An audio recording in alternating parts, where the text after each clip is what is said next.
Welcome back to another episode of Rock Boys Football, taking a deep dive into this Clemson offense heading into 2023 and what I think is one of the bigger storylines in the college football landscape. As if you guys have heard us talk about this Clemson defense, it's going to be one of the best units in the country. You won't find many guys higher on this unit than my brother and I. Now, the storyline is if this Clemson offense can take some strides in 2023, you're legitimately looking at one of the better teams in this 2023 season, potentially a national champion contending team.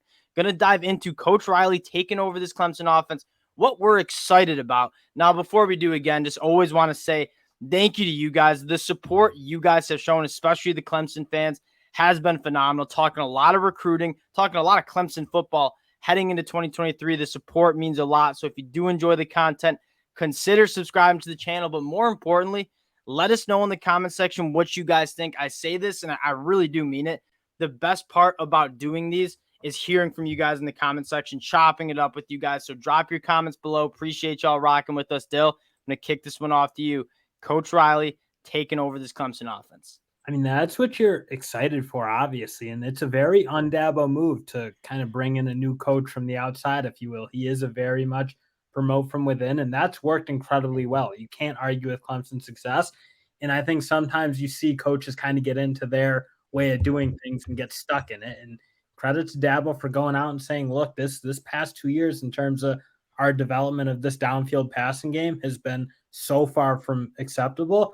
I mean, he made the change I think he had to make to put this Clemson team back in that national title conversation. Yeah, Dabo low-key telling me to kick rocks. There's been times where I'm like a little hard on Dabo, saying, hey, like, no, ignoring the transfer portal, kind of ignoring some of the stuff on the recruiting trail. What does he go out and do this summer? Goes and hires Garrett Riley, what I think is probably the best offensive coordinator in the country, at least one of, and then puts together a phenomenal 2024 class.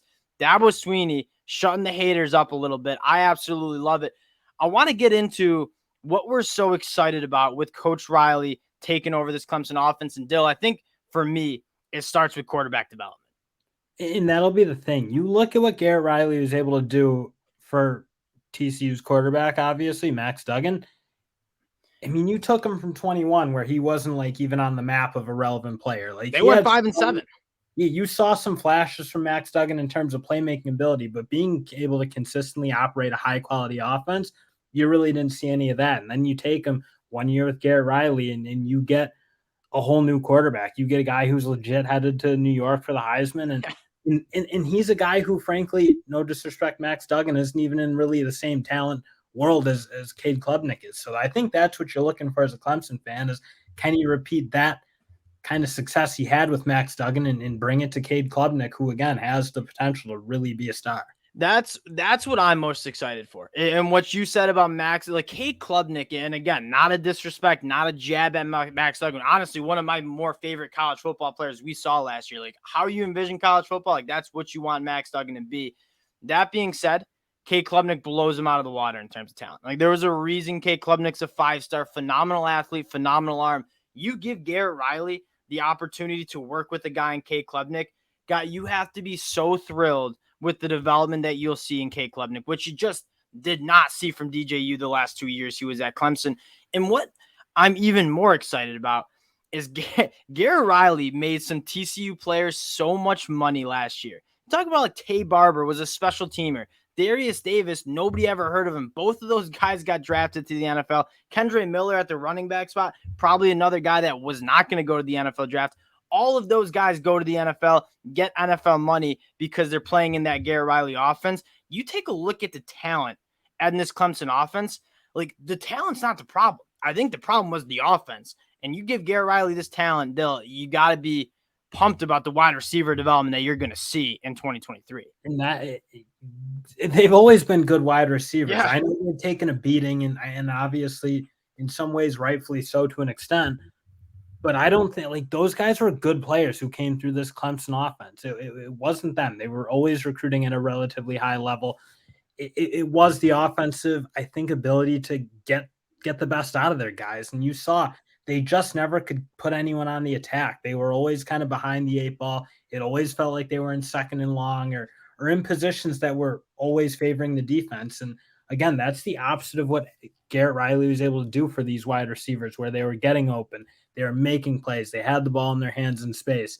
You just never saw that with these guys with the skill positions, especially at Clemson for the last couple of years. And I think that's what you're looking for, because you look, Antonio Williams really started to pop. Adam Randall's got a ton of talent.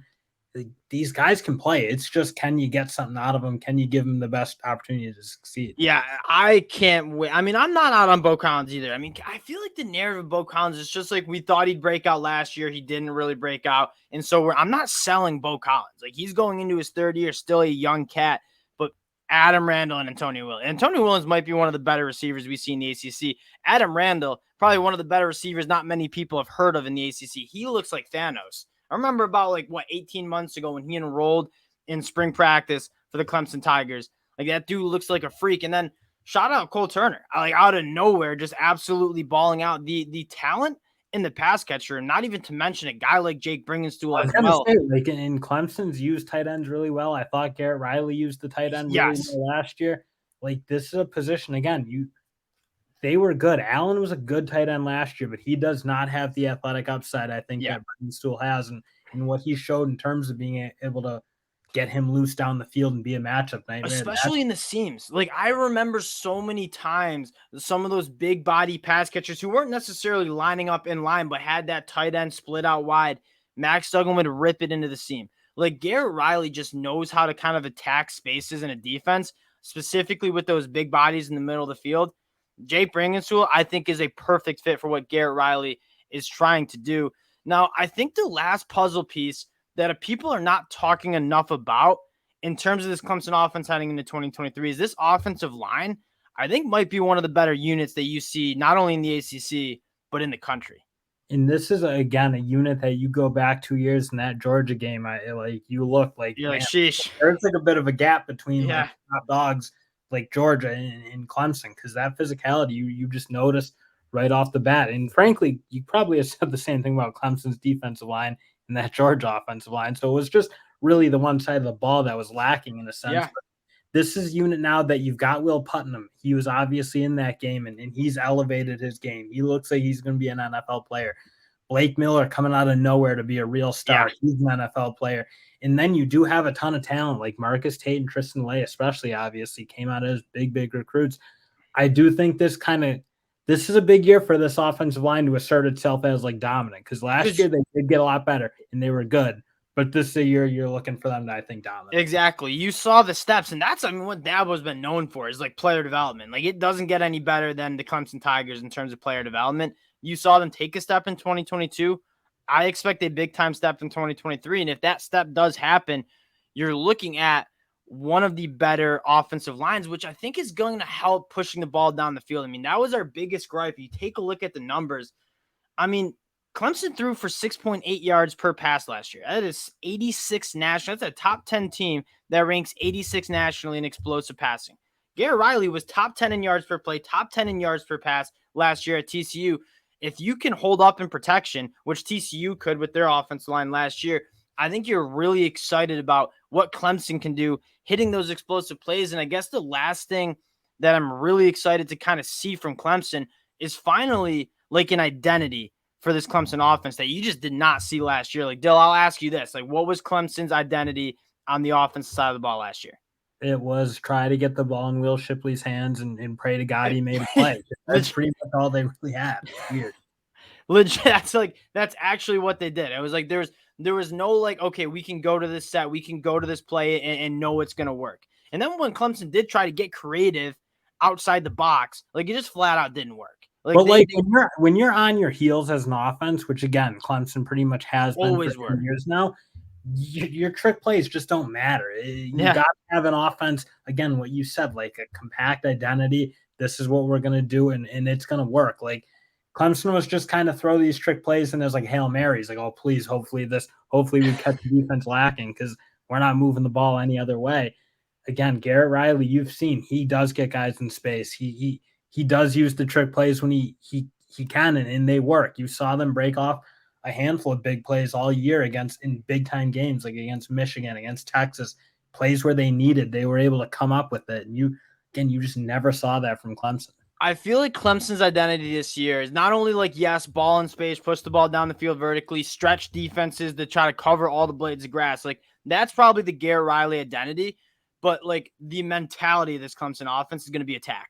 Like, you're so right. Like, Clemson's mentality last year was like, all right, let's just try to grind out a few first downs and see what happens. Like, every time Cade Klubnik, Will Shipley, and this offense touch the ball, with Garrett Riley calling the plays, it's like, how can we attack this defense? How can we get after this defense? And once we get that first down, like, we're going into attack mode and we're going to march it down.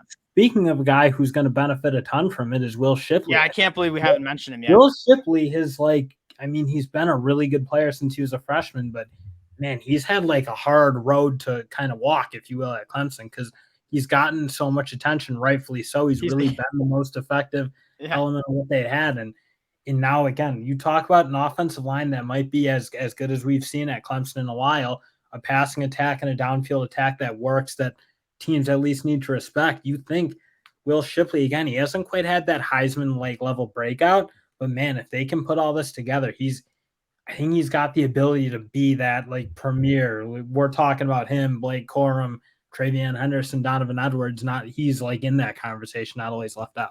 Especially with like Garrett Riley calling the plays. Because I don't think there's a better guy to like, okay, I have this dynamic running back. How can we let him impact the football game in multiple different ways, whether it's catching out of the backfield, whether it's splitting out wide? Like, Garrett Riley's going to know how to do that. And I'm going to, I guess, like, end it with a bold take here. Like, barring Phil Maffa and how much reps he gets, which I think Phil Maffa is a really quality running back too. Like, I really do think Jahmyr Gibbs was kind of my dark horse last year in terms of a running back that could win a Heisman. Like, Will Shipley, in terms of like the total yardage, like his working in special teams, catching the ball out of the backfield, running the football, I wouldn't be surprised if you see Will Shipley going to New York City if this offense can kind of take the strides that I think they can take. So I guess I'll end it on that hot take a little bit. Again, appreciate you guys rocking with the boys. If you do enjoy the content, consider subscribing to the channel. Let us know in the comment section what y'all thinking, and we'll talk to you guys later.